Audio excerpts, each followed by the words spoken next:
Newsflash is brought to you by Franco Trading Enterprise. Still, fun papa fee.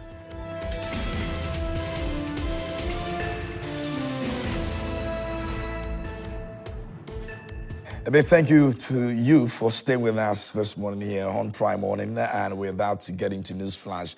It is proudly brought to you by Franco Trading Enterprise, still phones, Papa Pafie, and I urge you to go to Franco Trading Enterprise this morning and grab yourself some phones, some refrigerators, and also if you want to get some CCTV cameras to monitor your homes and offices, is the best place that you have to go. And those of us who are looking forward to changing our television sets, replacing them, can only get better when you buy from Franco Trading Enterprise, and our branches are opened. You can just go there. Customer service is top notch. We're giving you quality, and that's what we're asking you this morning to do. All right, pick our numbers on your screens and speak to us. Make all the inquiries you want to make.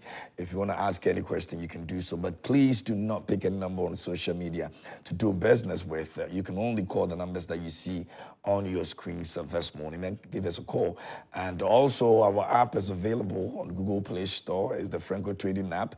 Our website is www.francotrading.com, and it's the place that you can get all our branches. You can also find out some of the gadgets that we have, those that we're bringing. I mean, if you want to buy microwave, anything that has to do with home appliances and gadgets, please do well and buy from Franco Trading Enterprise. Franco Trading Enterprise says still phones Papa Pafi, and we're numero uno. And so please do well and buy from us. Now, kindness courtesy, Franco Trading Enterprise will bring you Newsflash this morning here on the show. What we're basically going to be doing is to take a look at the front page of the various newspapers that we have. I've got a couple of them over here.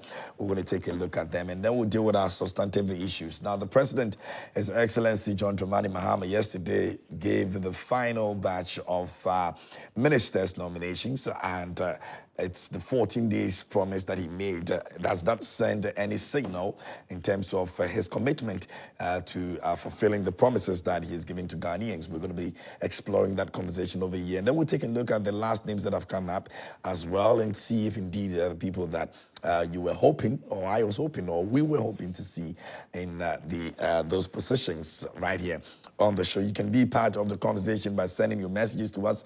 Our WhatsApp line is active. I'll be reading from you. And please go on Facebook, like the page, share, and then you can also get interactive with us over there as well. All you have to do is to just drop your messages over there. We're streaming live, and so you can do so in real time, and I'm going to be reading them here on the show. My guests in the studios this morning, already Richard has joined us, and so I'm going to just introduce Richard, and then we'll move on to the front page of the newspapers. Richard Sumah is the leading member of the Movement for Change, and he's a family to this family. Rich, yes, good morning. How's it going? By special grace of God, everything is fine. We thank Him for the gift of life. Awesome, as always. And also, we're going to be joined by Mr. Benjamin Kofi Kwashie, and Adib Sani will be joining us. He's a security expert. He'll be joining us this morning as well to share some thought with us. Now, we'll be looking at the issue of security. The names that we've seen so far is that the names that we want to see. And also, don't forget that Mr. ACP Agozo has been actually appointed as the human resource person for the National Security Secretariat. We're going to be looking at that as well. A few conversations have come up with regards to that. I mean, you all know ACP Agozo and the issue of the attempted alleged coup, let me put it that way, and his relationship with the IGP. Now, some people are raising concerns about what will make of the IGP since ACP Agojo has been given that position. We'll be looking at that also here on the show as well. But in the meantime, let's get to the front pages of the various newspapers. And the Daily Graphic is here.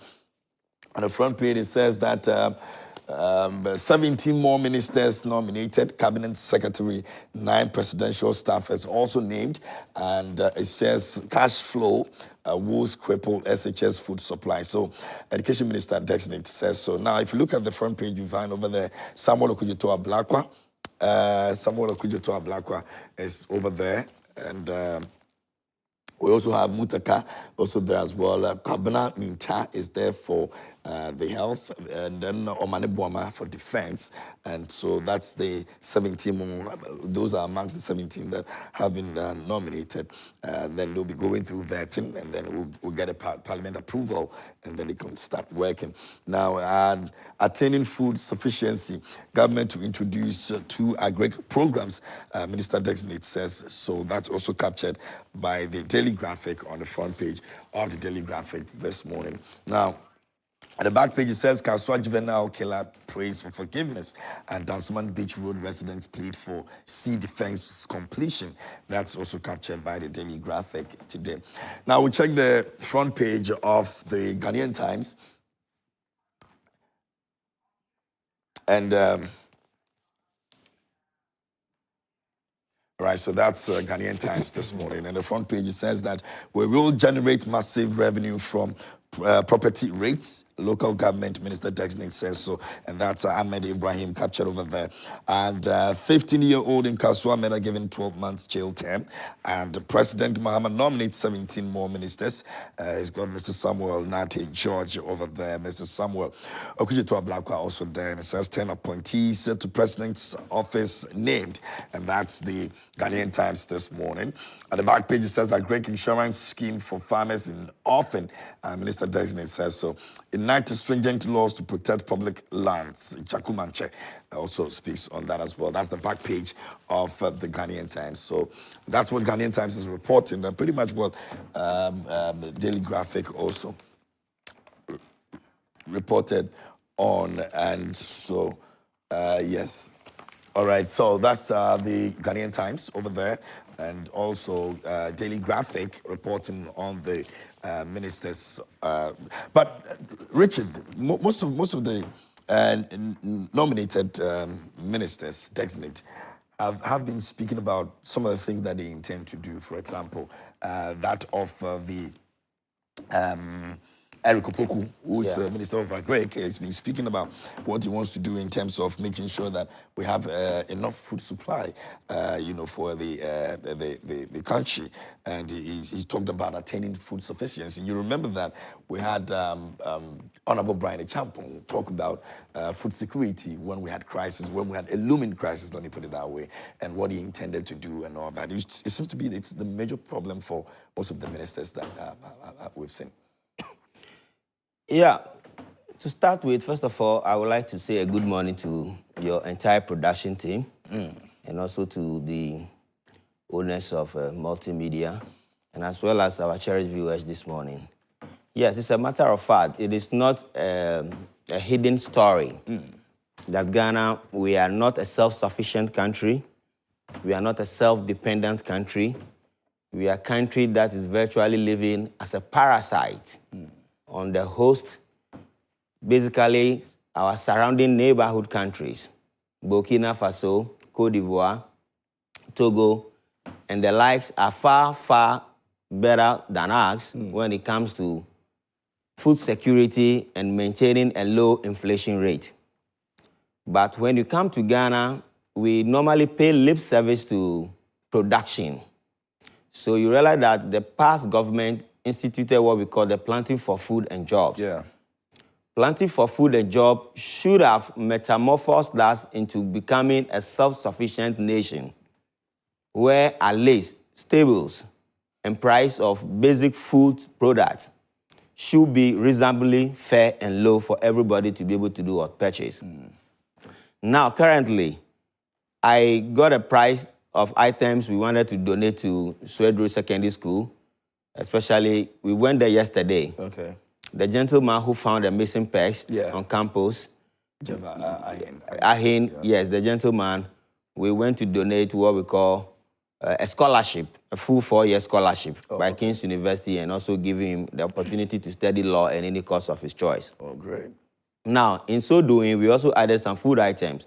So in the process of purchasing the items, I had the price of a bag of beans going for 2,100 cedis. Whoa. A bag of beans, a bag of corn going for 1,700 Ghana cedis. I'm just trying to give you something. A bag of corn going for 1,700 Ghana cedis. a bag of Gary went as much as 1,000. Gary is 1,900 Ghana cedis. That's 2,000 Ghana cedis. Yes, yes, and maize, like I said, 1,700. Beans 2,100. Gary 1,900. And rice is hovering around 1,500 per bag. So this dovetails into the conversation you just triggered with me. That are we food secured? Are we sufficiently positioning ourselves to make sure that for the next 2, 3, 4 years, Ghana has sufficient buffer that can take us when there are looming crises, like we said, because there are unforeseen situations that can occur. That is why we normally have what we call a contingency. Of course, that's why there's a need for contingency. That's why I realized that in the early days of Kwame Nkrumah, he was building silos because he wanted to store adequate food so that in the unlikely situation that Ghana encounters any challenge, we should be food sufficient enough. But in Ghana, to be honest with you, we pay more lip service to production than the actual that is happening on the ground. And we are a country that is basically into peasant farming. We support farmers with hoe and cutlass. We support farmers with seedlings. We support farmers with basic farm input. And then we leave the entire production to them. And because agriculture and farming too has become something that is, in quote, meant for poor people, or even if you are asked to go and do farming, it isn't considered as poverty or it's being considered as punishment. Therefore, we are not focusing on how we can do state-owned plantations. So you must have a system where you have state-run plantations.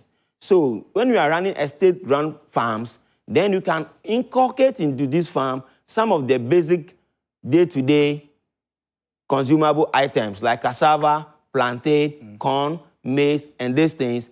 They can be inculcated, assuming you are doing teak plantation, you are doing palm plantation, you are doing certain things. At the process of the palm grazing up, you can plant, that is what we call maize farming or maize cropping.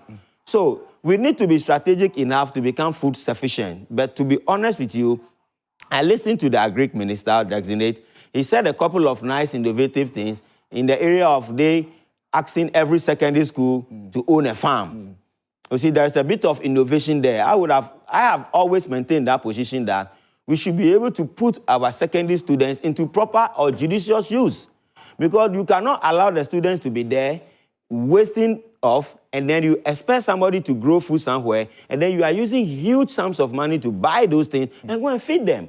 The students, they have leisure time. Why can't they plant corn? Why can't they plant tomatoes? Why can't they plant basic vegetables that will be used for? These are vast lands. Yeah, they have vast land. We use them as punishment for them. Go and weed. Go and weed. Go and weed. So until we try to recondition our mindset as a group of people to make sure that this is where we are in terms of the deficit, in terms of what we need and what we are producing, and what strategic measures are we going to put in place to be able to bridge the gap, you understand? So it shouldn't just be talk, because let me tell you, a minister can have fine ideas, but it's also dependent on allocation of resources to the ministry to function.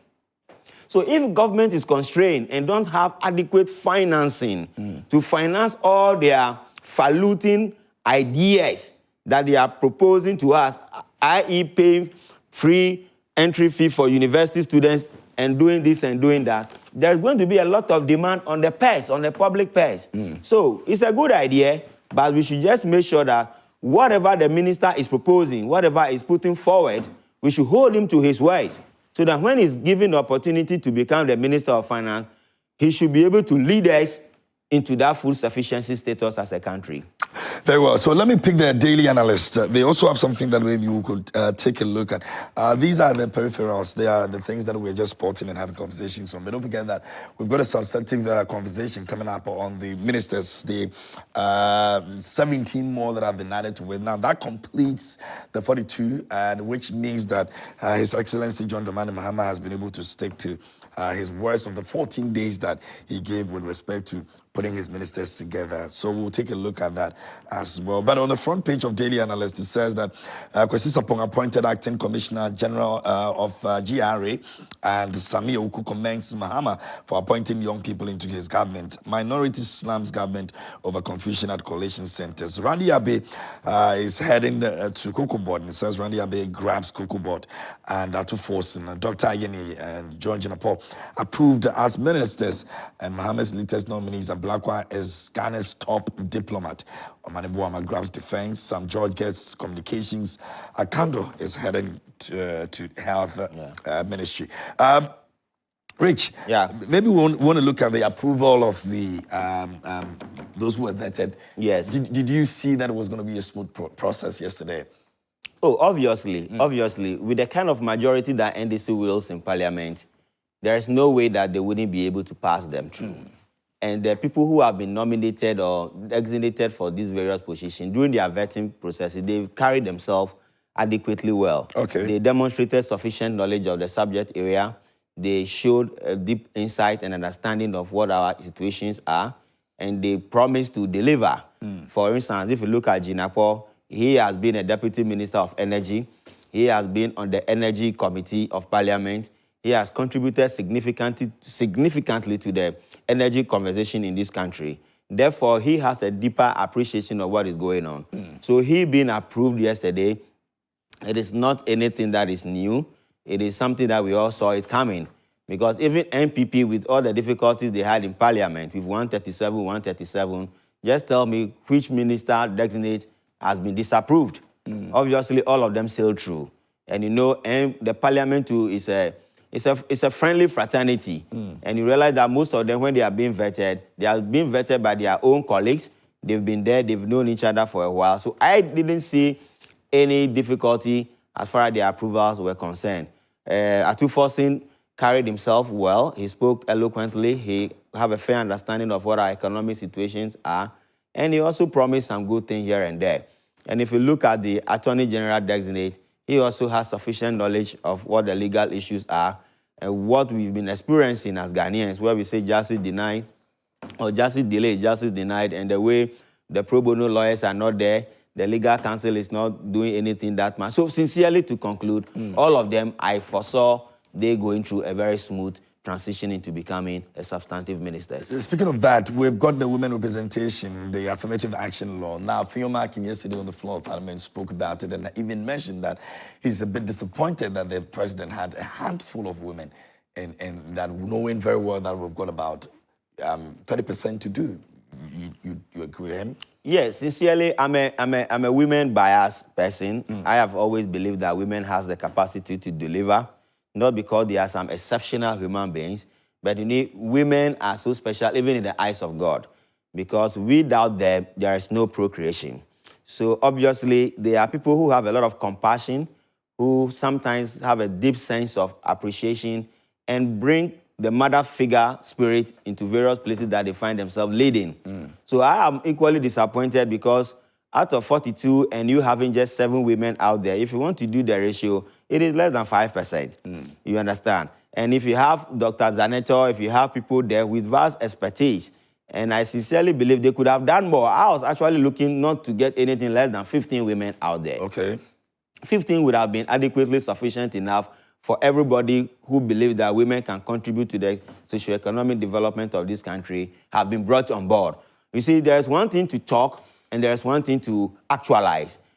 We knew Mahama as a very affable person who have been in government before, and he has had the opportunity to work with several of these women. So he should have a deep understanding of who they were and what they've been doing, you understand? So it shouldn't be difficult for JM to appoint many more women into his government. That would have brought about a very fair, balanced equation where everybody will really appreciate that you are deviating from the status quo, because the status quo has always been that we don't believe too much in them. Even if we believe in them, we are not bringing them on the table. Please, are you with me? Yeah. Until we bring them on the table, that is where we can actually see their substance and values. So now, if you know them and you are not bringing them on the table, how then do you expect them to deliver for society to consider them as a key pillars or key players in our socio-economic development. Does it take away anything from the fact that we have a top woman in a position of a deputy chief of staff?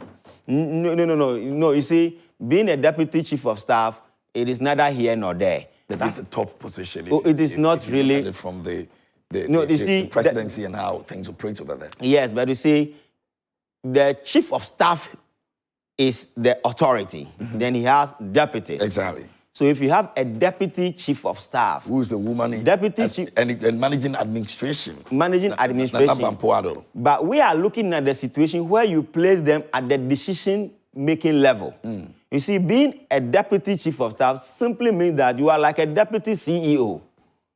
Are you getting me? The CEO or the chief of staff is Julius Deborah. So all of them has to take directive from what? Julius Deborah.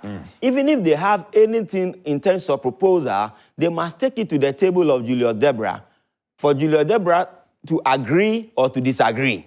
Please are with me. We want you to put them in positions where they are in charge of decision making, so that they can decide and also share notes with their men colleagues to have a deeper appreciation of what their insight about the core or subject matter is. That is why we would have wished to see many of them being put into decision-making positions. Nevertheless, they say in the absence of nothing, bad is good. So if he has given them 7, I'm looking forward to deputy ministerial positions. Now that he has hit 42, I don't know his promise of 60 included deputy ministers. The deputy, yeah. Included deputy ministers.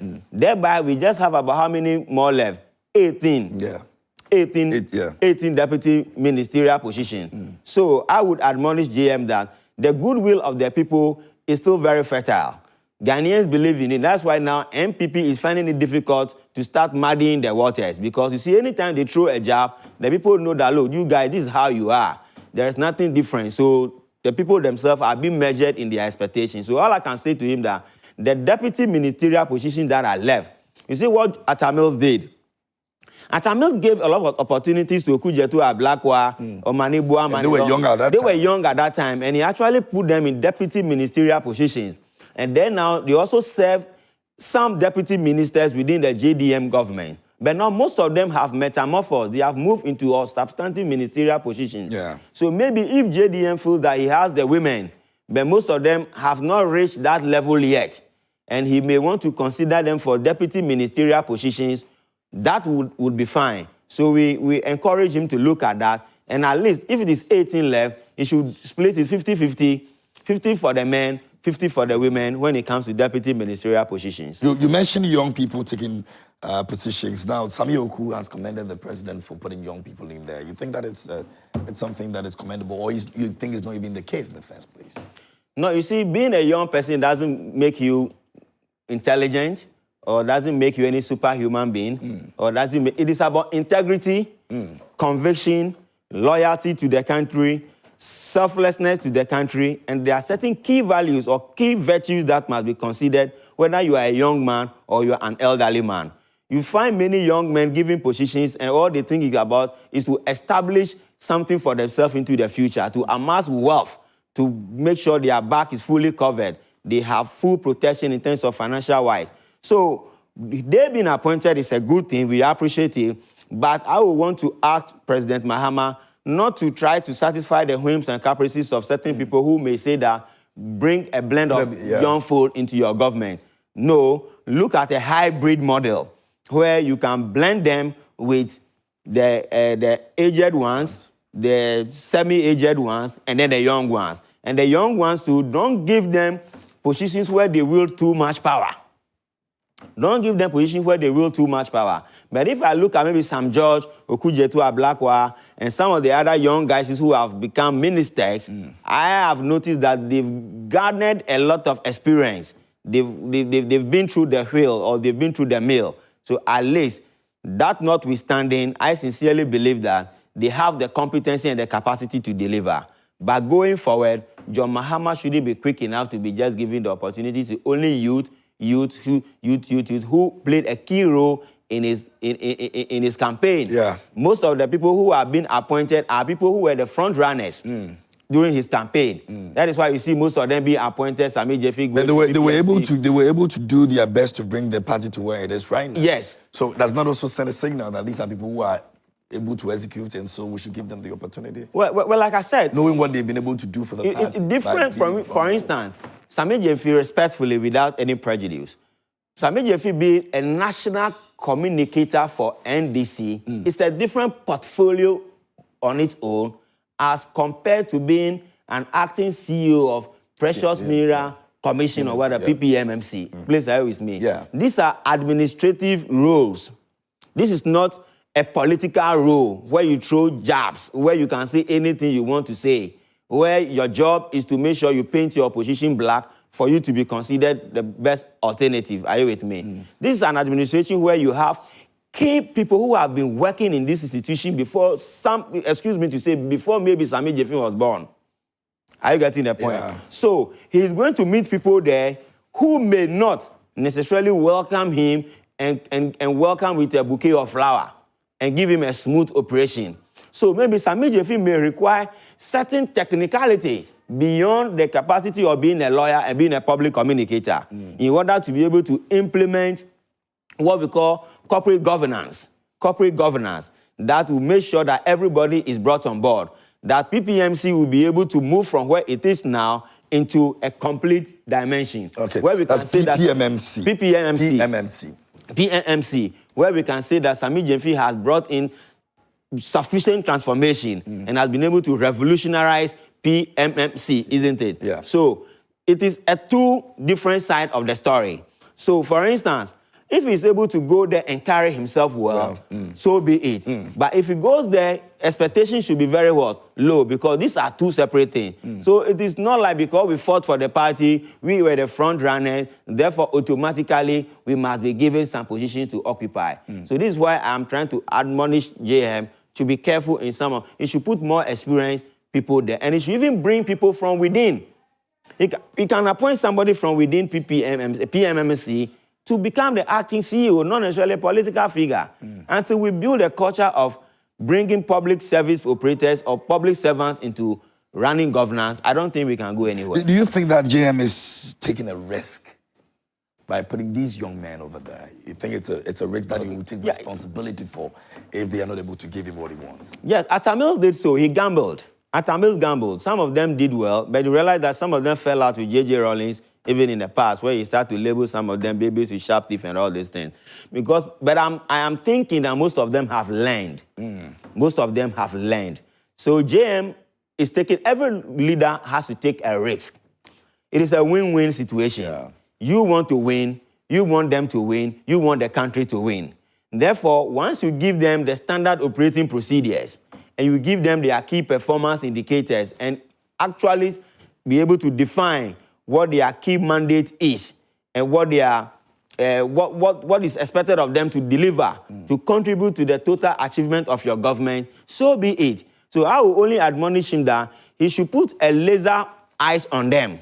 He shouldn't allow them to do things just like he did in the previous administration. You know, he wasn't very strict on most of these people. He allowed them to do things that pleased them. But this time around, Mahama should at least be a bit laser focused on the young ones, not even only on the young ones. Anybody he's bringing into his government, he should try to be laser focused on them and make sure that whatever they are doing, it comes to his table. Because good or bad, it is he, John Mahama, who will take the backlash.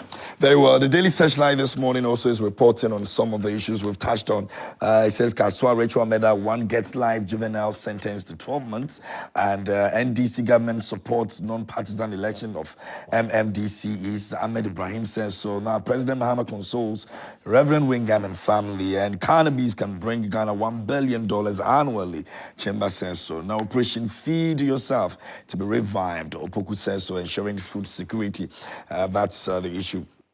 And Richard has spoken at length on the issue of food security. Now, Richard, you want to touch on the Kaswa Rachel Meda? You remember that incident that happened in Kaswa? Finally, we've sentenced one of the juveniles to 12 months. Yeah. You know, a society that allows some of these things to be happening is a society that is heading towards complete disaster. And the reason being is that for kids at that age, to start considering money rituals, to even conceive the idea of killing a fellow friend, somebody that you knew very well, you eat together, you have a good work relationship, like a community friend, and then you can be able to be that heavy-hearted and kill one of your colleagues. And I realized that the guy who has been sentenced is even denying. He's still even denying that the justice system in Ghana is not fair. He thinks he's being punished unfairly. And I realized the last time when he was being sentenced, he was trying to exhibit some level of bravado and saying that he will be back. I don't know where exactly he's going. He thinks it's a smooth ground and he's just going to run around in one prison and come back. So he was demonstrating bravery. I will be back, like Donald Trump. So to be honest with you, I don't really think it's a good thing. But you see, what is contributing to all these things is gambling, soccer betting, the ostentatious lifestyle of young people, people who out of nowhere, just after secondary school, some didn't even finish secondary school, they are driving luxurious cars, they are doing things. You know, we don't do lifestyle audit in Ghana. So most of them, we don't know where they even get their income from, but they are living like Arabian kings. So most of the kids who cannot control their desires, they are being gravitated towards doing things as drastic as killing a fellow brother. So I only want to plead with government that they should create sufficient jobs. They should widen the scope of employability option for everybody. The young ones who are not doing anything, they should have camps. They should have training camps. You see, in civilized jurisdiction, you have training camps. So this one that are ideal, you build a vast place, like a land, you build a camp, you pack all of them there. Ali, they'll be learning carpentry, they'll be learning masonry, they'll be learning something. So when you find work for them, it's obviously the devil cannot engage them. But like you said, the devil finds work for the idle hand. The kids are idle. The parents are not doing anything that much. So they'll be vulnerable. So obviously, the kid who was killed, the parents are also thinking about daily bread. So they won't be paying attention to their words. So their words, they have become what? Vulnerable. This is why the parents, if government creates atmosphere where everybody can benefit and be a beneficiary of the national cake, why not? They will get something and focus on their kids, train them and bring them up properly. And then we, like I said, build training camps. And how many people are we in this country? We say 33 million. And mind you, we were told by EC that 18 million people were registered on the electoral register roll, isn't it? So that means that if 18 million people are there, 18 minus 33, how many is left? Just put that against those who are not even on the register. So if you look at it, you may realize that you can quantify and know the number of your youth. You can quantify and know the ones that are below the ages of what? 18, who are not on the register, okay? And obviously know that once they finish secondary school, that is why you see in China, they put a tracking system in place. Once you finish from the basic school, they track you through and through. But here we train them and we send them to some abysmally implemented free HSS, and once they finish free HSS, they are left on their own.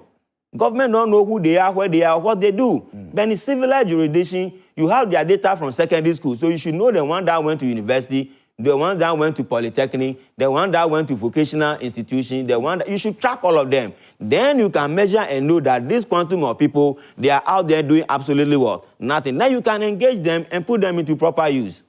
Okay, very well, thank you. If you just joined us here on the show, this is Newsflash. We say a big thank you to Franco Trading Enterprise, still phones, Papa Fee, and I entreat you to go there and get yourself a Franco television. You can also get a refrigerator. We have CCTV cameras, and we've got phones as well that we're selling. Quality is what we're selling. So please do call us. Our numbers are always on your screens, and you can also download the app. It's the Franco Trading app on Google Play Store, and you can get it. The branches, the inquiries you want to make. And also you can go on our website. It's www.francotrading.com.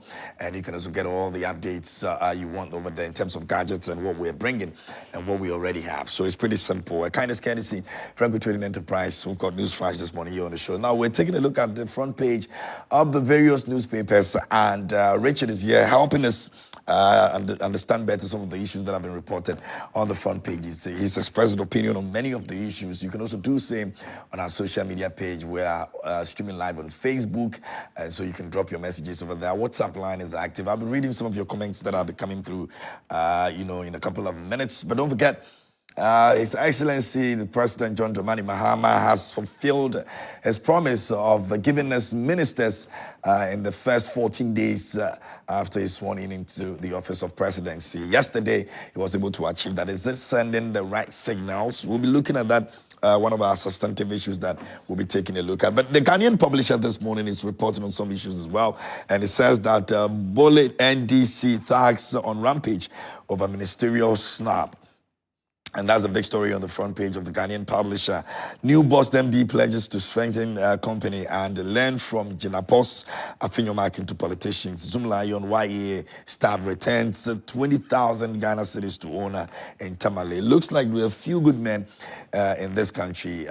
Just few weeks ago, we saw a young man who is a student actually doing that same kindness. And now we have a Zoom Lion staff who has returned 20,000 Ghana cedis to the owner in Tamale. I am not too sure what has been done in terms of reward yet, but that's some good deeds over there. And I think and let me find out from you, Rich. Do you think you were there to show some love to this young kid that did that kindness? Yeah. Do you think that we are maturing into a nation of kind people? We've seen many of these instances. A couple of months ago, we had an Uber driver pick up somebody's money in polythene bag in his car and return it to the owner and all of that. Are we heading towards, a country of kind people? No, sincerely to answer you, Ghana has always been a country of kind-hearted people. That is why we have never gotten to the stage where we go into civil war. We talk, we shout, we criticize, we do all the things we can do, but nevertheless, we are a society where everybody can become barbaric because it's a human nature. But now, you cannot have all the people with that orientation. Obviously, there will be some among us who have kind hearts. It is just because in the days of old, there wasn't social media. Many have done a lot of good deeds, but never got to the fore. That's true. Just as we are seeing it today. Yeah. It is the advent of social media that is what is bringing these issues to the fore, where people will see that somebody has done a good work and it needs to be recommended. So you see people's life being transformed within a twinkle of an eye because of one single act of what? Goodness. Yeah. Some also, their lives being destroyed for life just because of some one act of what? Negativity. Yeah. Because of the advent of what? Social media. So kindness has always been there. And don't forget, there are men of integrity too out there. There are men who also look into their personal values and beliefs in as much as they are hungry, but would like to return whatever is not meant for them to the owner. Yeah. Okay? It's not everybody who will do that. For instance, driving here this morning, I bought something from a vendor. And it was like, there's a bit of darkness. So I gave her 50 cedis. She was giving me back like a change of 40-something cedis. She ended up giving me back 50 cedis plus the item. Okay. So I was going, but somebody said, check the money. When I checked, I had to park. Even cars were hooting horn on me, but I had to call her back to come and take her 10 cedi because the question I asked myself is that if I take that plus the product of 8 cedis, that means she has lost 18 cedis this morning. And how much will she sell? How much is her daily profit? So if I should take 18 cedis away from her, I may have cost her a lot. You see, so I gave it back to her. But there may be people out there who wouldn't care. Exactly. And just take it away. So it is good we motivate them. We recognize them and appreciate. That's why I see Alan Tremonte in the GTP plan was talking about the attitudinal change, mindset change. That's why he was proposing that once you finish university, you should serve in the army.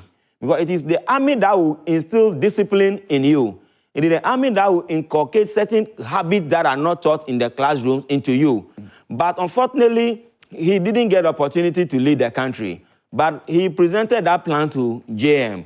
It is our expectation that some components of the transformational plan will be adopted, especially on issues of attitudinal change. We need to change our mindset. So I will congratulate anybody who has a good heart, anybody who is delivering as a man of principle and integrity, and we encourage many more to do so.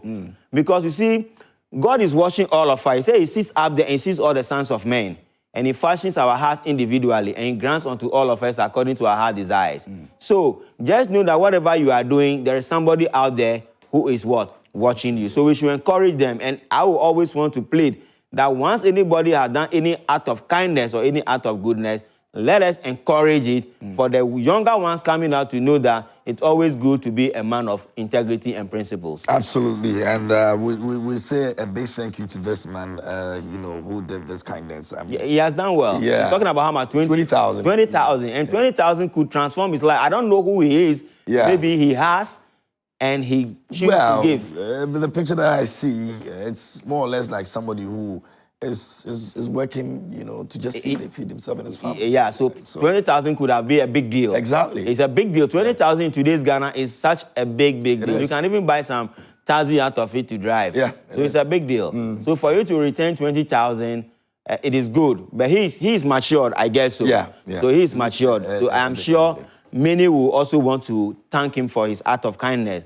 to make sure that we encourage many more to do so. It is very necessary to build a society of people who are conscious of whatever they do, and making sure that we build a society. That's why you see when you go to Europe, they love their neighbors. They are not a group of perfect people, but you see that the love they have for each other is real. Most often, it overshadows the negative one. So we should build a society where our love for each other is so real and so big. Great. All right. So the Accra Times is here and it says Abuja weaves so overrode sector debt as Akufo-Addo Amoako-Atta leave 100 billion Ghana cedis debt. No stress on fares, Haruna says so. And the Speaker Gbagben appeals to continental leaders and says, let's work in solidarity and cooperation to combat threats of terrorism in Africa. MPP minority accuses Totobi Kwache Bevelo Latte over vandalization on state properties, threatens to withdraw from their parliamentary duties. Now, Ahmed Ibrahim to sanitize MP-DCE relationship. That's also captured on the front page of the Accra Times. Now, we'll be going to one of our issues, which has to do with the security sector and the kind of people that we've seen over there already and what it means to us. Now, Adib will be joining us to give us some clarification and explanation to some of that conversation. Now, Mahama releases final batch of ministerial nominees. That's the news center. Mahama told to declare state emergency over Galamsey, and Julius Siem resigns from GRA amid record-breaking achievements, and Fitch upgrades outlook for Ghanaian banks amid economic turnaround. Bole in flames over Mahama's ministerial snub, and new boss, the MD, commits to innovation, collaboration, excellence. And Dr. Randy Abbey appointed acting CEO of Cocoa Board, and that's the news center. And then the custodian will be the last paper. It says that let's learn from Jinapo brothers. Afiyoma decries divisive politics. And away from that, Zoom Lion YEA staff retains 20K to owner. And it's got featured in 2 of the newspapers, which is good. It's encouraging, at least, to make people know that indeed there's some good, in being kind. Bole on fire over Mohammed's ministerial snub, and Parliament approves Haruna Idrisu. Others, that's also captured. So you've got Kwame Agoja, you have Haruna Idrisu, Eric Opoku, Dr. Atuforsen, you have Dr. Dominic Agini, and also Honorable John Jinapo. All of them have been approved for their ministerial positions.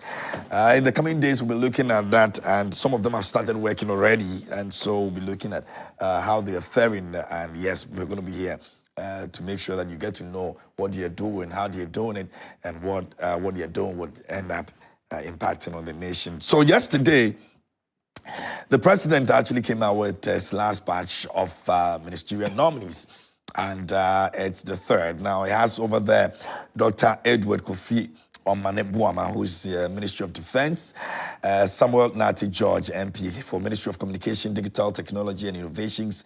We had Emmanuel Ama Kofi Bua, MP, Ministry of Lands and Natural Resources. Kofi Idi Adams is for Ministry of Sports and Recreation. Abdul Rashid H. Pelpo is Ministry of Labor, Jobs and Employment. Kobina Minta Kando as Minister of Health, and then we have Ibrahim Mutala Mohammed as Minister of Environment, Science and Technology. We have Joseph Bukari as Minister of Transport, and then the Muntaka Mohammed Mubarak as Minister of Interior, and then Samuel Okudjoto Blakwa, top diplomats for the Ministry of Foreign Affairs, and then we had J. Kenneth Gilbert for Minister of Works and Housing, Housing and Water Resources. Emmanuel Kojo Ejekum is for Minister of State in charge of Special Initiatives, and Felix Kwache Ofusu, who is Minister of State Government's Communications, and then Isifu Seidu, Minister of State and Climate Change and Sustainability. So this as the last batch for the list of 42.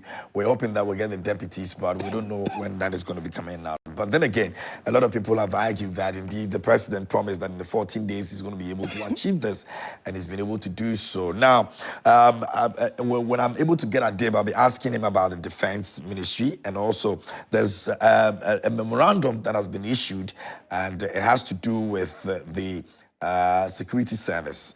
Now, I'll be reading the memorandum to you for you to get to know what exactly it is. It's been an appointment of ACP Agojo and as Human Resource Manager. We'll be looking at that conversation. But before we even get into that, is it the right signal now? Yeah, the president says, give me 14 days. Let me give you who and who I want to work with. Yesterday, he was able to fulfill that. Is this sending some signal out there that indeed he's committed to every single promise that he's made? Yeah, sincerely to speak to this issue, I will want to say that it is not news. To me, it is not news. Because a man who has served in government before, who knew the people who surrounded him, he understands who they are, he knows their values, he knows their credibility, their competency levels. He knows everything. The only thing that will constrain him a little bit will be the lobbying. The lobbying, because many will be lobbying, because you see, it is only one person who can be a Minister of Health at the time. Obviously, there are, let's say, 200 people who are qualified within the NDC architecture to become Ministers of Health. So, sincerely, to choose somebody to man certain key subsectors of the economy, it requires a lot of strategic thinking. Who do you think that if you put him there, his attitude, his delivery and everything will align to your ultimate goals and objectives? And because whatever they do, they must do it in consonance with the vision of the president. Yeah. So now, he being able to deliver that on 14 days is a plus to him. But like I said, he's not a new person. If me, for instance, I become a president and I don't know many people, I don't know their competencies and their expertise, I may have to do a lot of consultations. But Mahama knows who probably was with him. You know, Mahama is choosing people who stood with him true and true. Okay. So there's a certain template. There's a certain template. People who stood with him true and true when he was in opposition. People who actually were his die-hard supporters. They did everything possible to defend his credibility and defended his integrity. So if you look at the appointment and you look at the tangent that he's taking or the part of the appointment, you realize that these are core people that he actually worked with and believed in their competencies. Or people that he has heard them speak. For instance, Nana Yajantua being appointed as a presidential staffer. This woman is an astute public person, public communicator. She has been at PURC. She has been a general secretary of and PPP. she was very vocal. She was very vocal. Yeah, and when she's speaking, she realized that this is a woman who has in-depth knowledge. And she's a woman of integrity and principles. So if you put someone like Nana Yajantua and position her somewhere, though she may not be in your fold, but you have brought her in, it is in the right direction. So to simply say, it is showing some signs, especially deviating from Nana Akufo-Addo's posture of leadership, where he went to Boku and went to sit on the normal plastic chair that everybody sat on. At least it's a distance from what Nana Akufo-Addo was doing. And he also delivering on the 14-day promise of he choosing all his cabinet ministers. He has also kept to his word. We believed him. There are signs of good things to come in JM's administration because the beginning signs are good. It is often said in tree that agrobesoa now free anopa. Yeah. So the signs that we are seeing and the people that he is appointing into various positions suggest to me or suggest to many good people out there that he's on the right path.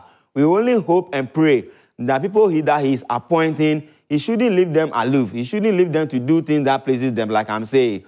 Everything that they do, give them a certain threshold that no expenditure should exceed this. Any expenditure that exceeds this threshold at certain ministries, it should come to my table. It should come to my attention for you to give me sufficient justification as to why you want to incur this expenditure, that expenditure. These are the only ways that he can control corruption. Because appointing them is one thing, controlling them is what? Another. Defense Minister Omani Buama, very astute guy. He's not a member of parliament, but we know the work he did for NDC. So it is a reward for him. But Mahama is putting people in places that he can trust. Like I said, Ministry of Defense, Interior, these are key security areas. Because without them, you can go just like that.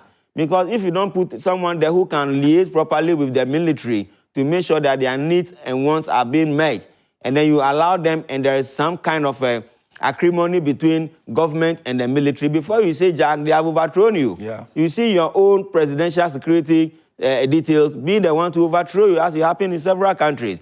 So if you look at John Mahama's appointments so far, they are all strategic appointments. Very strategic. My little bit of concern is just Kofi Adams to Ministry of Sports and Recreation.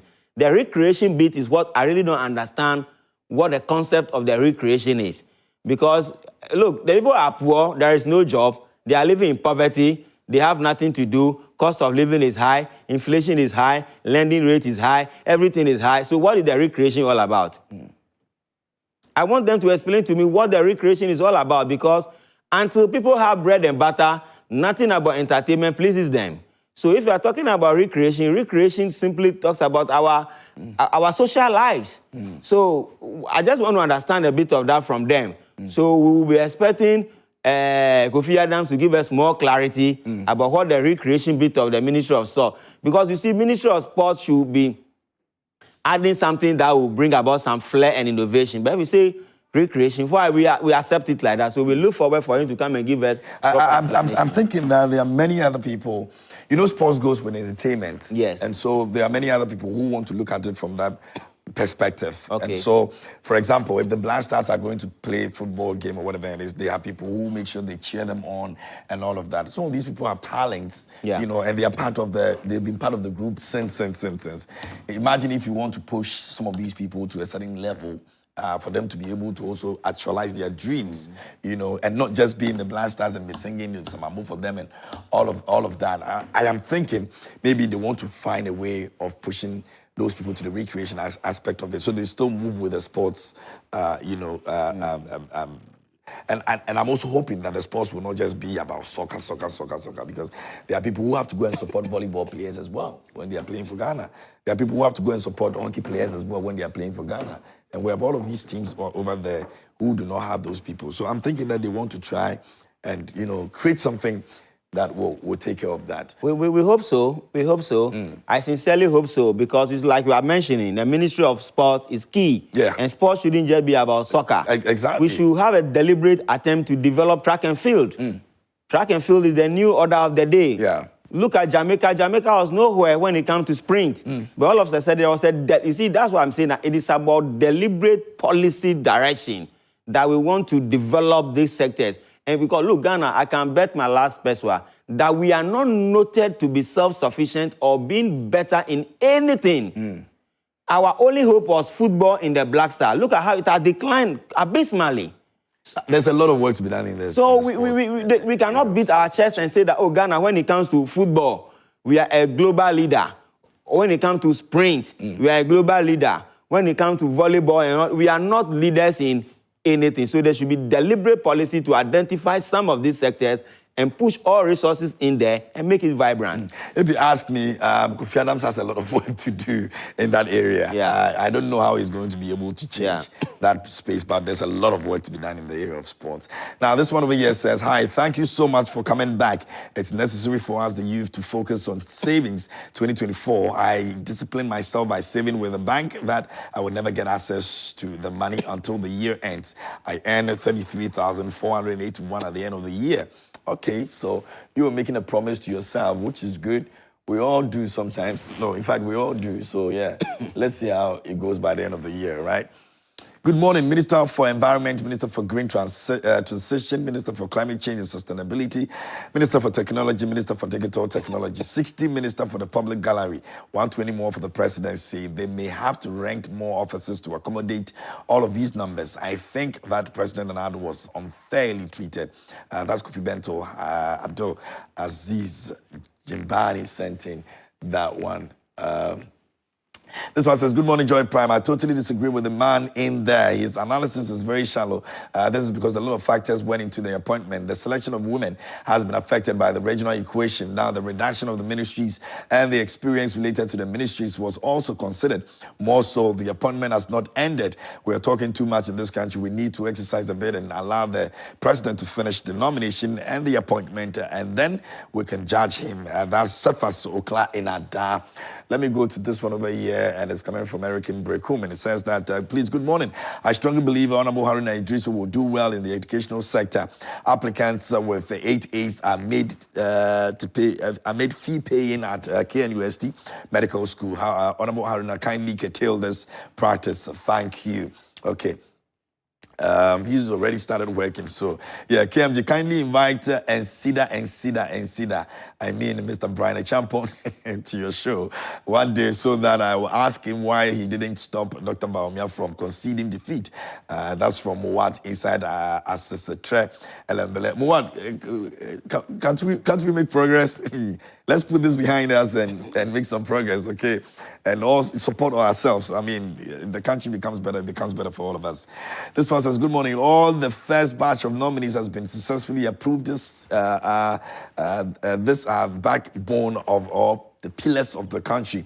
We want to bring the economic back on track so that Ghanaians' businesses will rise again. The minority leader about gender balance, the president knows what he's doing. Allow him to choose competent personalities to govern this country. But once again, we don't need any decision or advice from NPP members. They should and see how we're going to transform people's lives from that's from Big G in Tamale. Big G, next time try and do away with those you know what I'm talking about, okay? Musa Abator in Asawasi says that appointment committee deserves commendation for the overwhelming endorsement of the first batch of ministerial nominees. This is a crucial step toward resetting Ghana and addressing the pressing challenges facing our nation. The confidence Ghanaians have placed in President Mahama to restore hope is evident, and it's imperative that he prioritizes their needs and conditions. Now, together, we can rebuild and achieve the progress Ghanaians are yearning for. Let's support JM to succeed. Awesome. Let me go to this one over here. And it says, good morning, KMJ and your panelists. So far, JM's appointments are in the right direction. Kudos to him for meeting his promised timeline. And congratulations to our MP and Energy Minister, Honorable John Jinapo, on his approval by Parliament. Now, my regards to Mr. Fuzzy, the incoming DCE for Central Gonja District. Mr. Fuzzy is our expected Messiah, material man from Bupe Sentin. That. Okay, let me go up and see what we have. This one says, good morning, KMJ. We are so much happy to the president as he is making his appointment so far. The youth of Tamale Metro need mayor who is competent, experienced, attractive, and God-fearing. Honorable Abu Takoro is the only one who has all this quality and qualifies as a mayor in Tamale Metro. Naziru from Tamale. So I like the lobbying that you guys are doing over here, the subtle lobbying that you guys are doing over here. I think it's good. You know, everybody's just mentioning somebody who can do the job. So yeah. Sammy in a Samankesi says that the good people of Ghana have given President Mahama a resounding mandate and we expect him to fulfill his campaign promises rather than resort to rhetoric. Specifically, we anticipate that he will sign the LGBTQ bill and abolish e-levy, betting, and other nuisance taxes. Now, furthermore, we expect him to provide free education to first-year tertiary students. As promised, we also urge him to address the violence perpetrated by NDC thugs in various regions, which has destroyed state properties. We emphasize that we are not living in an animal kingdom. All right, so some of the things you spoke about, I think, are things that the minister spoke about as well. They intend to refund the tertiary students who have already paid their fees as well. The Honorable Minister for Education spoke on that as well. Now, Alhassan Sisse from Zeno Central says, good morning to everyone. 3 weeks into JDM administration, and it's perfect and so far so good.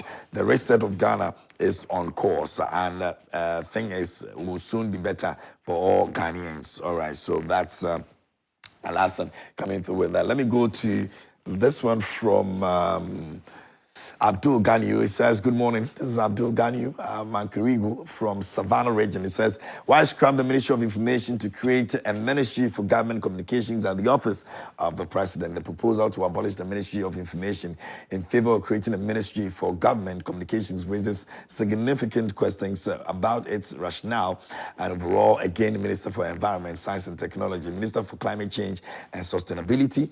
Very confusing. This is the really good job for the boys. And it says, okay, all right, I think it's just a repetition of the first message. So let me go to this one over here. It says, good morning. It's great to see President Mahama meeting his timelines for appointments and promising sign that he's committed to delivering on his promises. One of the key promises that resonated with the people and contributed to his success in the 2024 general election is the Operation Recover All the Loots initiative. Now, this promise, which aims to recover misappropriated funds and assets, struck a chord with the electorate, and it's essential that President Mahama follows through on his commitment. Now, by doing so, he can help restore trust in the government, promote accountability, and ensure that those responsible for corruption are held accountable.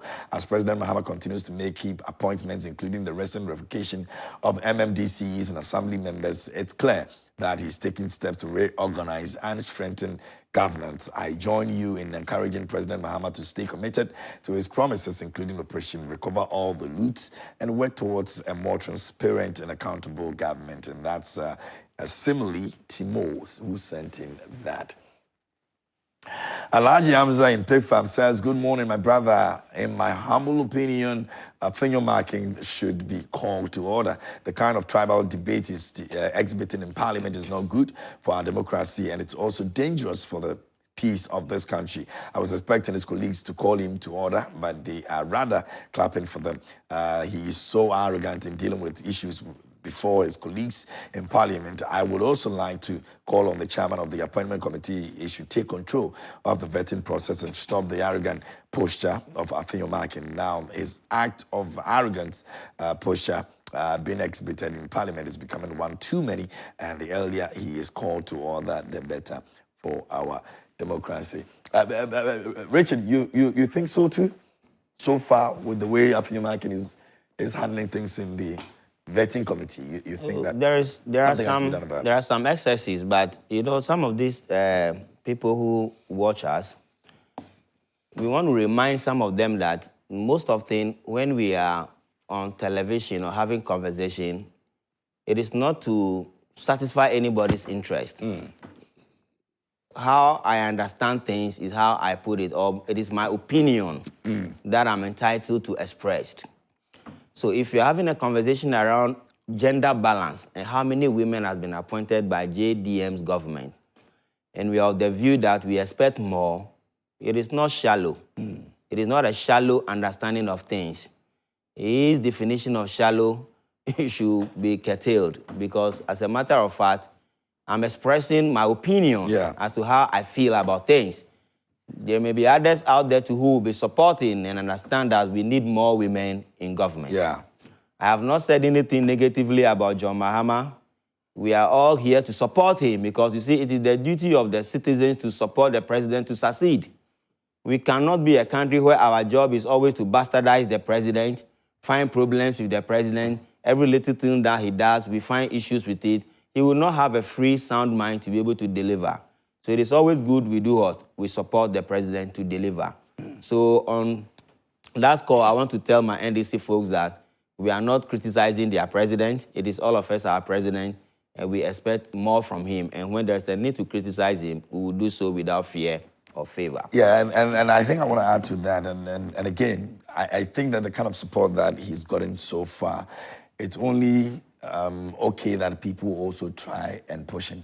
Yes. You know, so that it doesn't look like we're satisfied with the way we're seeing things. Because even if we are, there's what we say, there's always room for improvement. Yeah. And so it's not in the wrong place for anybody to state that there could have been more. Or yes, you have done well, but you could still open up so we can have some more women representation. But we all have appreciation of the issues. Yeah. So there is nobody who is a kid for somebody to tell you whether you have a fair understanding of what you are talking about or not. So they should be mindful when they are putting out those tests there. So now, about the question of Appenio Markins, you know, that is his nature. He's a man who is a lawyer. So, you know, lawyers who always want to be like what we call, they are trying to interrogate you. They are trying to put questions to you. There are some questions that may be irrelevant, but they will try to put it to you. And Appenio Markins, we all know him as a person or a man with a lot of bravado. He tries to do things as if he's also a repository of wisdom and knowledge. So that is his unfettered right to do so. But I believe that when the past government was doing their vetting, the then minority wasn't given that free range, wasn't given that free for opportunity to just control the entire vetting process. But you see that with the current dispensation, we see Appenio Markins, the minority leader, rather seems to be calling the shot. Rather seems to be calling the shot. Rather seems to be the one entirely doing the vetting. So I would just want to encourage the NDC leadership on the committee to really stand their grounds and to be able to at least curtail him when he's going on some of these. The chairman has been called out severally. I mean, there have been many people who think that he's not really living up to, you know, the task. Yeah, he's a bit slow. It looks like, I don't know whether sometimes he's a bit nervous. I don't know whether he's over-respecting Appenio Markins. I don't know what exactly it is, but all I can say to him is that a lot is expected from him, and we expect him to carry himself as the leader of the committee. It's not Appenio Markins who is actually leading the vetting committee. Yeah. So he shouldn't be seen like a subordinate to Appenio Markins. He should take charge of the vetting and vet his people. Because obviously, like I said, all the people who have been vetted, they are not new faces. We've known them. They've been at the forefront of the campaign for the party. So most often, we don't expect many things. Just ask them the technical questions. How, when, who, how are you going to finance? Just ask them technical issues. When they're able to meet that satisfaction, the peripherals are not really needed. I remember one conversation he said that I think one of the honorable members was, was trying to quote something from the law and was like, "Oh, you are coming into my space too. Yeah, you have left this space. Yeah, where I am." So like I say, he's full of himself. Appenio Markins is just full of in law too. Yeah, he's just full of himself. He believes so much in himself, which I think he needs to a little bit control that, because we are a human society. Where your knowledge ends is where someone's own begins. So he should just be moderate in his duties. Great. Musa Abato says that appointment committee deserves commendation for the overwhelming endorsement for the first batch of ministerial nominees. This is a crucial step toward resetting Ghana and addressing the pressing challenges facing our nation. And this goes on. It says the confidence Ghanaians. I don't know if I can get that message over here, but let me move on to others. This one says, and it's from Clinton Nati. It says, "Good morning. What is the meaning of what the man is saying? He doesn't even know a deputy chief of staff is bigger than a minister. Mahama said he would appoint women. Did he say ministers? Check the list of the CEOs. They can also be made board chair. So what is he saying now? I think the issue about, he never said that the deputy minister is that the deputy chief of staff is not bigger than a minister. So what he meant was that you still have to take some sort of direction from the main chief of staff. And that's what he said, that if he had been the chief of staff as a woman, that means that she'll be making a decision instead of taking decisions from the main chief of staff. So he never said that chief of staff or deputy chief of staff is not bigger than a minister.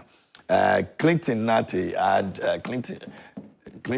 says that the man doesn't know what he's talking about. He's not even aware Sammy Gyamfi has been working at the mineral sector for a very long time. And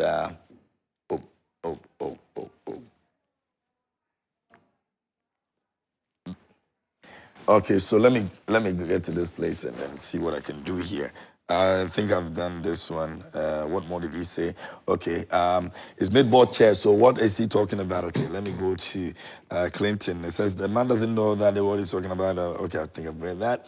This one, Kwame Yeboah says, good morning, Prime. Thank you and God bless you for doing such a great job. All right, thank you, Kwame, for also adding your voice to the conversation this morning. All right, so pretty much that will be the Facebook comments that we have for now. As and when we get more, we'll be reading most of your messages as well. So, yeah. I want to express my opinion on the fact that I don't really have to know everything about Sammy Gyamfi. It is not my interest area. I knew of Sammy Gyamfi as a communicator for the NDC and a lawyer. So, if I'm being asked a question about he being appointed as the CEO of certain place, it is a government institution, for heaven's sake. And it's a state-owned institution. It's not a private company by any individual. Or even a party. Or a party. I'm telling the person that Sammy Gyamfi being an astute communicator or an astute lawyer doesn't mean that he can go and succeed as the CEO of PMMC. Because PMMC has been in existence for several years. Therefore, when you appoint anybody there, perhaps he will go and meet much more older citizens that are there. So it is about his relationship with the people that will make him succeed or fail. Are you with me? So and the contest was younger people getting into office. Yes, and younger people got into office. So if you say Sammy Gyamfi has been working in the mineral sector, in what sector? As a miner, or as a man who owns a mining firm, or as a man who has served as a CEO of any mining company, he should come back and explain to me where Sammy Gyamfi worked as a CEO in any mining firm. Are you getting my point? Yeah. That has given him so much sufficient experience that when he's being put at PMMC, the tendency of him delivering as a young man is guaranteed. It is never guaranteed. It is when he goes there and exhibits good human relationship with the people who will go and meet there. That is the only thing that can make him succeed. So sometimes the Ghanaians shouldn't just be sitting out there and putting out messages when they don't even understand what the conversation is about. So they should be mindful when they want to put out information. They should be mindful not just to criticize and bastardize, but they should make sure that they look into themselves, and when they are putting the information, they should just put that against what the person said before they proceed with their comments that they pass in. All right. Very well. Thank you so much. And if you just joined us here on the show, this is Newsflash here on Pride Morning, and we're grateful to Franco Trading Enterprise. Newsflash is brought to you by the kindest courtesy of Franco Trading Enterprise. Still phones, Papa Parfie, and this morning they've got TV, they've got refrigerators, they've got CCTV cameras, they've got also some phones that you can purchase from us. Now, the phone numbers on your screens are the numbers that you have to call if you want to make any inquiry. And again, do not do business with any numbers that you pick on Facebook or Instagram or wherever. Just make sure that you are picking these two numbers, and it's our only two numbers that you can do business with us or call for inquiries. Better yet, you can also download the Franco Trading app, which is on Google Play Store. You can visit our website. It's www.francotrading.com, and you can also get all the information that you need over there once you're able to log on to the website, the branches, the gadgets we have, where you can pick them up and all of that. You can get all those details once you're able to subscribe to any of our apps, and when you get to the website as well. Franco Trading Enterprise says still phones Papa fee, and we're grateful. Now, we want to take a quick look at a letter that was cited yesterday, and it says National Security Council Secretariat. It's a memorandum, and on top is written confidential. Now it's from the Chief Director to all staff, and the info is National Security Advisor, National Security Coordinator, and they got a reference number over there and a date of 21st of January 2025. The subject says that appointment of Head of Human Resource. Now we are pleased to announce the appointment of ACP Benjamin Kwesi Agozo, PhD, retired as the new head of human resource with immediate effect. ACP Agozo retired and brings extensive experience in human resource management and strategic leadership, making him a valuable asset in advancing the Secretariat's staff strategy. We encourage all staff to extend their full support and cooperation to him as he embarks on this new journey with us. Grateful for your attention, and this is National Security letter that has been sent.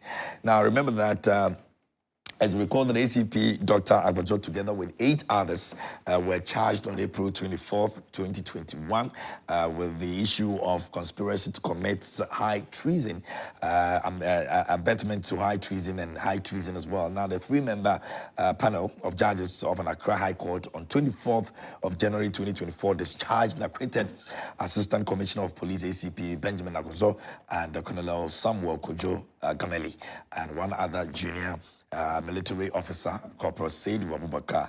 However, the 6 of the 10 alleged coup plotters were convicted on account of conspiracy to commit high treason and committing high treason while one of the accused, Dr. Frederick Yao Palm, the Chief Executive Officer of Citadel Hospital, died in the course of the trial. Throughout the treason trial, Dr. Agozo maintained that he was innocent of the accusation and the allegations leveled against him. Now, this is the same man that we're talking about today. We'll be heading the human resource space at the National Security. People have raised concerns about the fact that the IGP hadn't really had some very good relationship with this man. I remember that he was interviewed and he mentioned that the IGP has turned the police service upside down, and he was asked why, and he said that if he was given an opportunity to come and explain, he would come with data and facts to actually explain that. But from where he sits, the IGP has actually turned the police administration upside down. And this is, I don't know how in the coming days we're going to, look at things in terms of the IGP, whether he's even going to be maintained or he's going to be changed. But whatever it is, we want to take a look at our security services. With the kind of names that we've seen so far, do you think that we are doing some good service to Ghana in terms of our security? Look at the Ministry of Defense, the Interior, and look at Agozo's position right now. The national security is another very important place, if you ask me. Are we doing our best? Are we seeing something happening? Yeah, sorry. In all honesty, I think we are on the right path. Because like I said, President John Mahama has been around for a while, so he understands the people he's working with. If you look at Mr. Prosper Bani, who is an advisor to the president on security, he was once the chief of staff.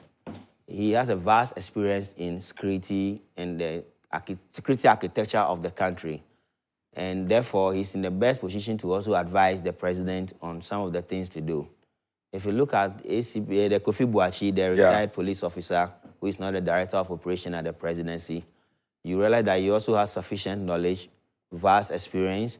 He's an action-driven man. He is the man who believes in action, and he's very meticulous too. So obviously, he will add a wealth of knowledge to the security architecture of the country. Now, if you look at the director of national security, I think he also has a police background. And then obviously, he also has depth of knowledge as to what he's doing. But like I said, Mahama, all his appointments, so far so good, because like I said, he understands what he wants to achieve.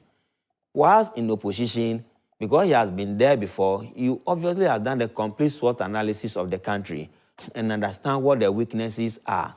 Therefore, if he thinks that we have security weaknesses because of the country that borders, right, the Francophone country that borders us, and you know the terrorism activities that are happening in Burkina, Cote d'Ivoire, and all the other countries like Mali, Niger, and all these places, obviously, he needs to be very particular about security.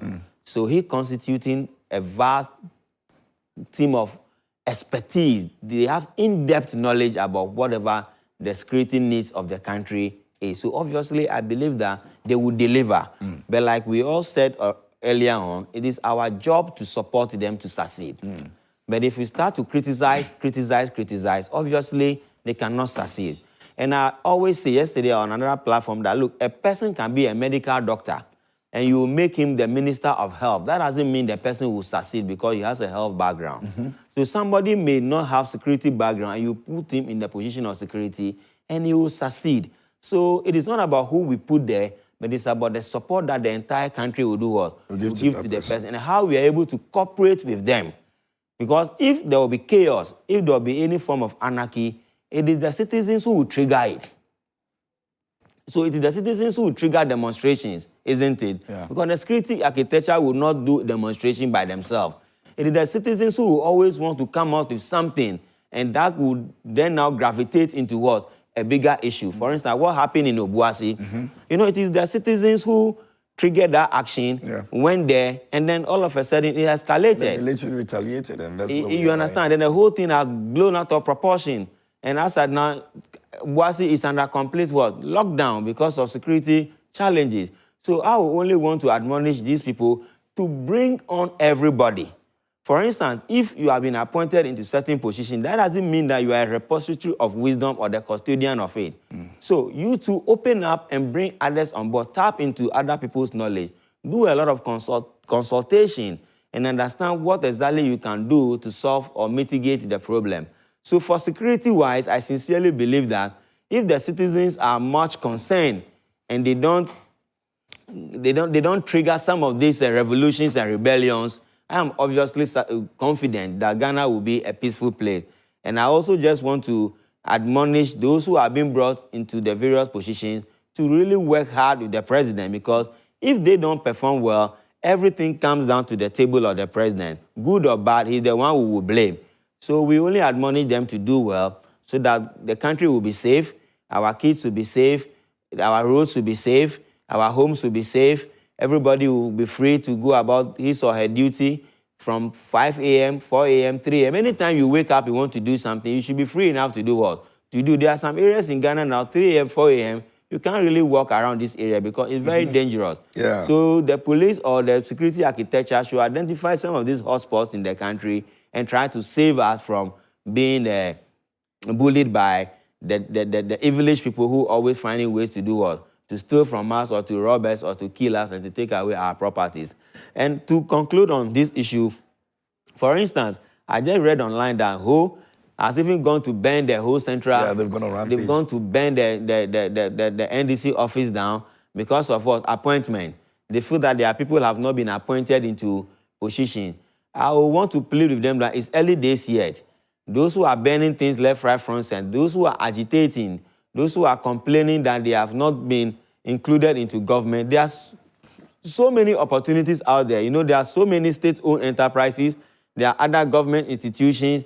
There are so many places that Mahama, they are board chairmen. It's not over yet. It's not, yes, it's not all over yet. So they shouldn't make it look like they are in so much hurry for their people to be nominated for various positions. Because like I said, it is 6 million plus people who voted for JM, isn't it? And almost all the 6 million people, they are all qualified to occupy one position or the other. So assuming all the 6 million people want to be engaged by the government, where would Mahama find the work for all of us? So they should have a modest expectation and allow the man to do his work, even if, assuming without admitting that he doesn't appoint anybody from whole central, take it in good faith and then look forward to creating an atmosphere where everybody in the region would benefit from it. So I sincerely believe that we are on the right path as far as our security architecture is concerned. Very well. Thank you very much, Richard. Let me go on the Zoom and speak to Samuel Nanapia. He's Executive Director, Global Intelligence and Security Analyst Center, GISAC. He's going to be giving us some clarity on this as well. Nana, good morning. How are you doing, sir? Can you help me unmute your microphone so I can hear you, if you can hear me?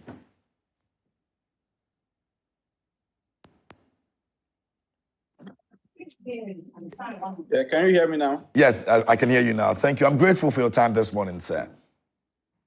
Yeah, thank you. Thank you. Great. In the face of what we're seeing after elections, when the youth and many others going on rampage and all of that, looking at the kind of people that have been put in place in terms of our security, do you see that we'll be able to, as it were, find better solutions to some of the things that are happening right now before we even move beyond our borders? Well, good morning to viewers. And I think my first observation has been that let me commend the National Security Coordinator appointed, DCOP Osman Abdul Razak, for taking some initial steps. Yesterday, I think I followed him on some movements, operation he's trying to coordinate with the military and other security agencies. Yeah. I think that is exactly, that's the first step to take. Now, coming into office, Honorable Omane Boama, I expect him to come with some superior knowledge, understanding, knowing how the military architecture is made up. And so he will have to avest himself with the global dynamics as far as military control and command is concerned. And then also understanding how domestic, violence and conflict is also taking different shape. And so I believe very well that Omane Boama has some sort of composure. He is a very intelligent person and very smart, and he's also analytical. And so going into an office such as Minister for Defense, I want to see him come with some finesse and especially appreciate how he can, elicit the global intelligence operational cooperations between Ghana and the foreign partners.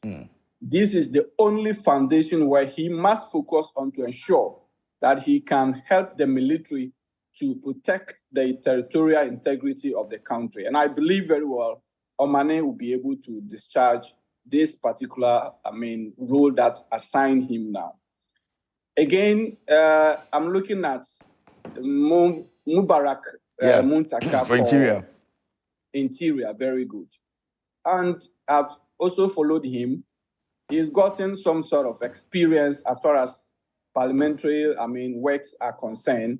And he's also very focused, well composed, very matured. What happens in the Interior Ministry is that he's going to have about 6 or more agencies under him, talking about the police, immigration, customs, small arms commission, prisons, fire service, and I think one other agency. So all of these are going to be under his control and supervision. What I want to see, him taking immediate step towards is to ensure that the structures within these services are extremely scrutinized and well positioned, especially within the Ghana Police Service. I want to see that as soon as he gets the nomination, he looks after maybe the first meeting with the police council, and having also assessed the situation in the administration. There are so many things I want to see him take control over it as immediate as possible in collaboration with the Inspector General of Police. And so that some morale will be lifted. He will boost the morale of the personnel and ensure that some level of ease and satisfaction is settled within the institution. Because what I see from what I've learned and information I gather, the police is doing well, but it's not all that doing well. And so he needs to focus there. The prison service, the immigration service, and all of that. These, internal security agencies, what their major concerns have been the welfare, their promotions, and some sort of administrative arrangements. And I believe very well that Muntaka is also coming with some superior understanding of the internal security management, dynamics in global intelligence, and how crime continue to become very complex. A lot of threats posing, to human security, in public health safety, border security, terrorism, all manner of threats are emerging.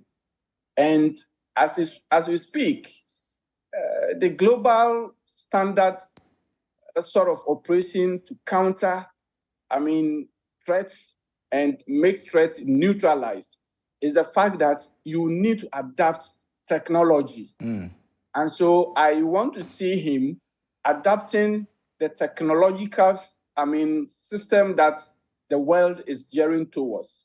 These are the areas where you can fight crime. Modern day crime fighting and policing has a lot to do with intelligence collection and information analysis. So if you want to institutionalize intelligence-led policing, that is, you ensure that the police will not be always reacting, but much focus on proactive policing. And you will engage the public. The police will have to adapt more on the community policing system and adapt more also on the intelligence-led policing, collaborating with the public and also other sister, security agencies within the country.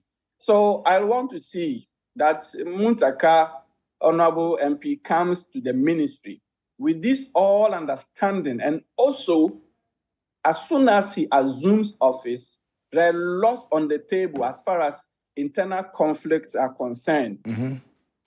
A lot of committees are in place, be it chieftaincy, be it land dispute, whatsoever. All of these things are pending.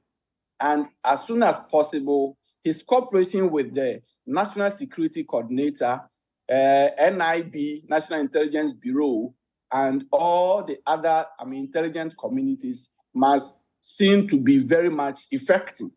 And I believe if he goes that tangent, we are likely to have some good results within the shortest possible time.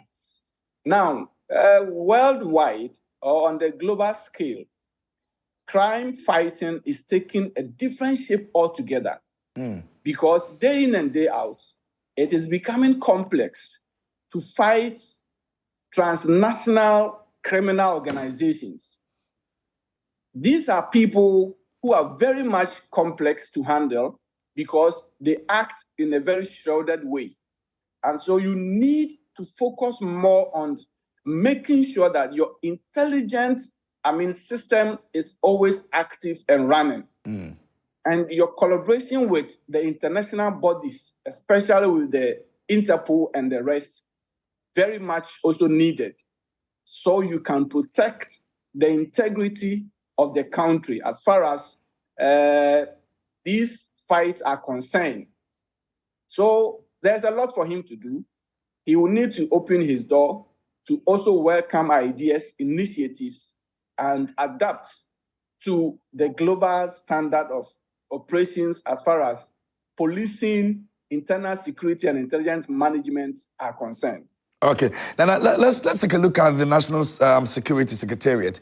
There's a memorandum that has been issued making retired ACP Gozo the Human Resource Manager. Now, a lot of people have raised concerns about his issue with the alleged coup and also some of the statement he made about the IGP in terms of what he's doing with the police service. He said that the IGP has turned the police service upside down. Now, in terms of working together, can you give us clarity on what the relationship between the National Security Secretariat and the Ghana Police will be looking like, and how these two people will be able to maintain working or cordial relationship and ensuring that we're able to still achieve what we want to achieve as a nation? I want to make a very humble appeal here. I'm not prejudicing anything, but what I see is that if ACP retired Agbozo's appointment takes effect, I think the security architecture must be looked at as far as the police is concerned. It is clear, obvious, that there is some sort of hatred between him and the Inspector General of Police. Yeah. In my candid opinion, it's not going to be healthy for the institution as the Ghana Police Service and the National Security secretariat is concerned. I am saying this based on what my research has led me to. In fact, the DCOP, Osman Razak, who has been appointed coordinator for national security, automatically, supersedes the IGP. The IGP is Commissioner of Police. And some intelligence I have is not healthy for their relationship as well. Now, these are all human beings. We cannot gloss over the fact that, let's leave them to handle it on their own level and we see them work together. No, security system needs some sort of cooperation, some understanding, some strong bond relationship that you guys can share information at any point in time. There shouldn't be a break in the sharing of information and intelligence. And so, in the best interest of the country, if President Mahama means business as he wants to maintain the face and architecture of the security, we want to lift it to the certain level, it is my highly recommendation to him that he asks Dr. George Akufu-Dampare to step down as soon as possible. If he fails to do that, he is not going to help the National Security Secretariat. He's not helping the police institution. Okay? Personally, what I know is that police administration runs with operational, legs. Before we went to the elections, Director General Operations was not available. We have gone into the election and there are, aftermath of the election, some sort of glitches as far as security and maintenance of law is concerned in the country. We still don't have Director of Operations for the Ghana Police Service. My question is, what has taken the Inspector General of Police so long to appoint a replacement? These are crucial things, which making the police administration limping as we speak. Because the police is centered around operations. And so we cannot say we have an institution such as police and the operational leg is limping. To me, I think it is an administrative gaffe for the Inspector General of Police. That not, alone, the welfare of Ghana Police Service, Director General Welfare, also retired months before election. My brother, I am privy, and I'm saying on authority, my research confirms that to date, we still don't have a replacement for the Welfare Commissioner, Director General Welfare. So the structure of the administration, it looks very much unhealthy. And I think I am speaking from the point of an intelligent officer that it is not good and healthy for our security as far as the internal security management is concerned. And so these two, Dr. Agbozo, DCOP Abdul Razak, Dr. George Akufu-Dampare, the three of them, I don't see this cohesion that we are seeking to build between or amongst them working effectively. And that will not help the security of the country. And so it is my humble recommendation to His Excellency President John Dramani Mahama that he should immediately look into that and make sure that the citizens can have some relief, some understanding, some assurance that now the Ghana Police Service that is in charge of the internal security management and maintenance is really taking a different shape altogether. So if we leave this, we leave it as it stands, and so we are going to see them come to the table, have a discussions, understand each other, and work together.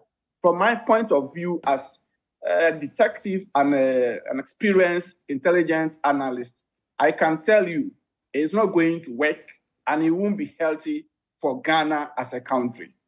All right, Nana, let's take a look at the issue of young people and ministerial appointment. Now, it's believed that even in Whole Central, a lot of these youth have gone rampage on the issue of a ministerial snub. Now, Boloban Boy has experienced same. We don't know how it looks like. Per your research and what you probably privy to, are we likely going to be seeing more of this coming? And is it necessary for anybody in any constituency or in any region to attack presidents or people that they've not been given certain ministerial appointments? In my honest response, I think these were anticipated. Okay. But then I expected the party and the government to take proactive measures to curtail them. It were anticipated because the president has over 180 MPs to appoint more than 50% of them for his ministerial positions. Now, the president prior to election made it clear that he's not going to work with more than 60 MPs. Yeah.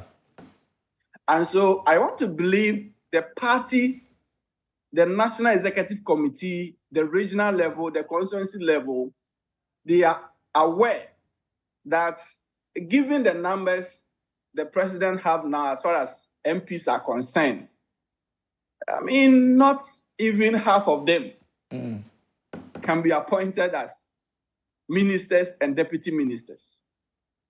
And so I expected the party to initiate process to engage various constituencies and talk to them at the constituency level, regional level, that look, we have given the mandate to the president. The president says he's going to work with 60 ministers. Much as there are other appointees or appointments that you make into state institutions, CEOs, and I mean, all of that. Yeah. A member of parliament cannot be a CEO. But then I think there are going to be other people from various constituencies who will be appointed these CEOs of various state institutions.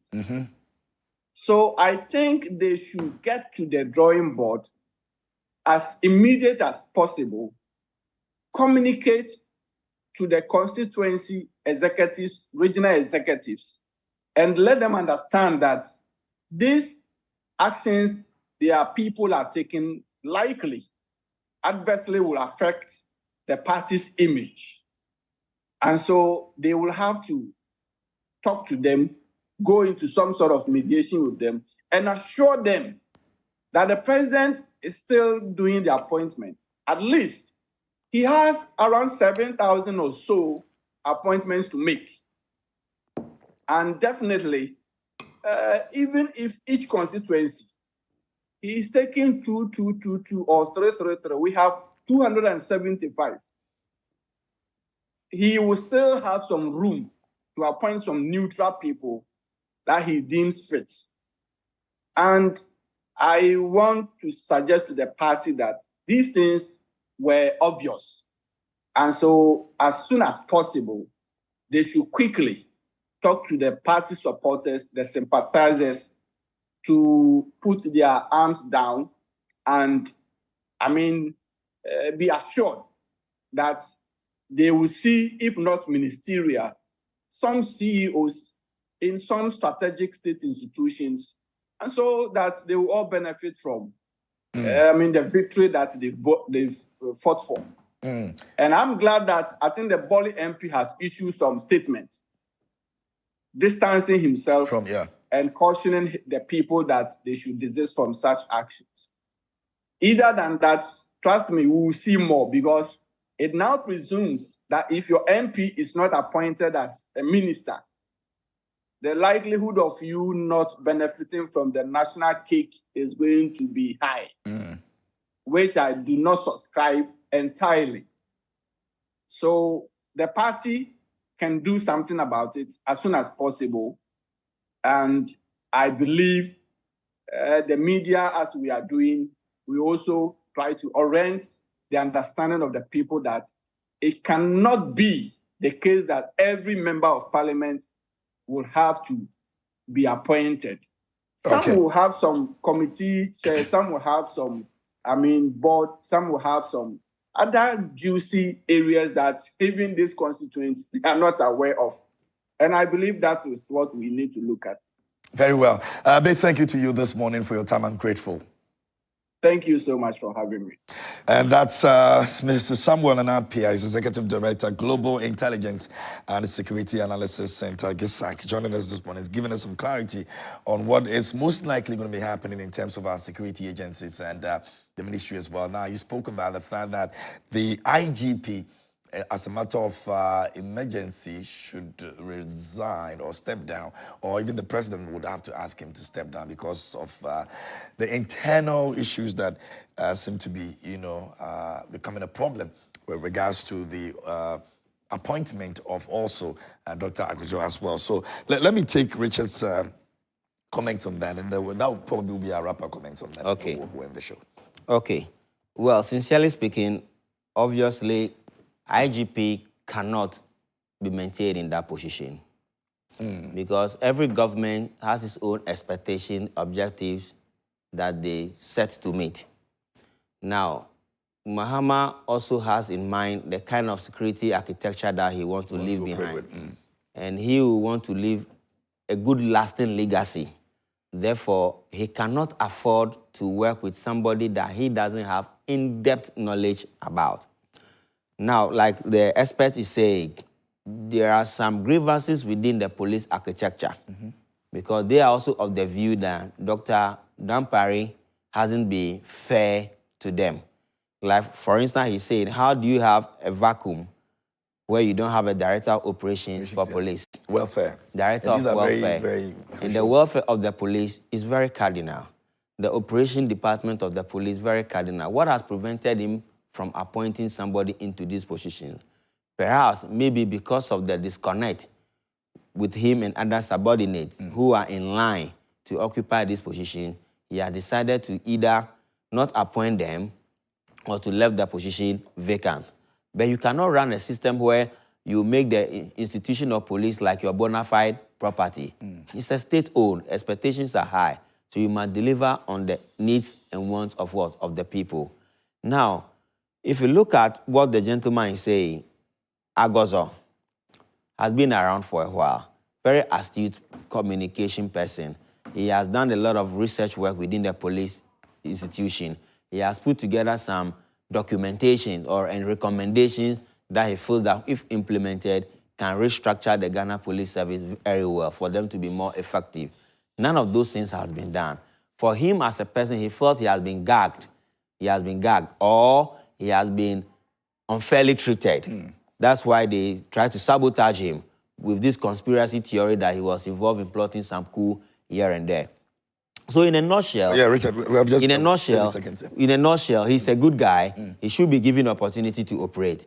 Therefore, if the IGP will have to make room for others to come in, then it is good. But finally, to conclude, you see, this aspect of our constitution that mandates the president to appoint about 50% of his ministers from parliament is causing havoc. So I want to appeal to the Constitutional Review Committee to look at that, because they should bring in more technocrats and experts from outside parliament, so parliamentarians can focus on parliamentary work. So that if the people know that parliamentarians are mandated to focus on only parliamentary work, there will be no agitation. But because they are expecting the people to occupy ministerial positions, so they can also go to the office of the minister and get their no coffee, and they are not being given the opportunity. That's why these agitations are coming out. Thank you so much. Richard Sumah is the leading member of the Movement for Change, joining us this morning here in studio. A big thank you. I'm really grateful for your time this morning. And let me say good morning to my sister and my dear friend, Hajia Mariam, who's looking forward to becoming the incoming MC of Amasaman.